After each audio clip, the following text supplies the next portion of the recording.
School administrators in the Tri-Cities are reviewing guidelines from the White House addressing the issue of transgender students in bathrooms. Good evening, I'm Sarah Diamond. And I'm Josh Smith. Last Friday, the Obama administration urged schools to allow students to use the bathrooms matching their gender identity. Today, Tennessee Governor Bill Haslam responded saying he doesn't think the issue should be decided by the federal or state government, but instead by local school leaders. And tonight, we're asking school leaders if they've made any decisions. But some administrators told Jordan Moore they're just now getting a chance to actually see the guidelines.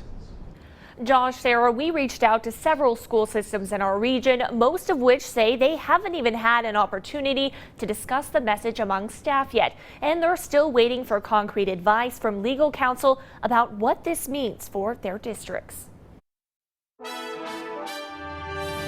It does cause a lot of concern for me as superintendent. Carter County Director of Schools Kevin Ward said that concern stems from a directive the Obama administration released Friday, telling public schools that transgender students should be able to use the bathrooms and locker rooms that are consistent with their gender identity. This is in response to extensive requests for guidance and for information. Make sure that everybody is treated fairly and our kids are all loved and that they're protected. But days after the announcement, Ward said he still has some unanswered questions. Is it the law of the land? I mean, is this just a directive? Is it constitutional for this directive to be passed on to all superintendents in all states? They have no business sticking their nose all the way down into a small school, a small town in this state. Representative Bud Halsey of Kingsport weighed in too. You may remember Halsey brought what became known as the bathroom bill to the legislature in Nashville just a few months ago. Despite his failed attempt to pass a bill where students would have to use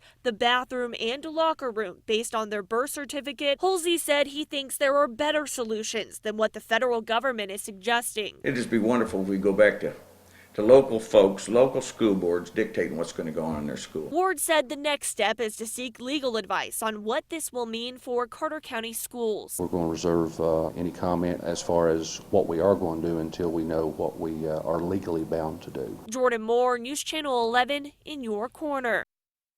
The Johnson City School District told us they have not had a chance to look at the guidelines just yet. Elizabethan leaders told us they're going to keep working with state and local officials to make the most appropriate decisions. There's a direct quote from the director of schools there. And in Kingsport, school leaders told us their top priority is student safety.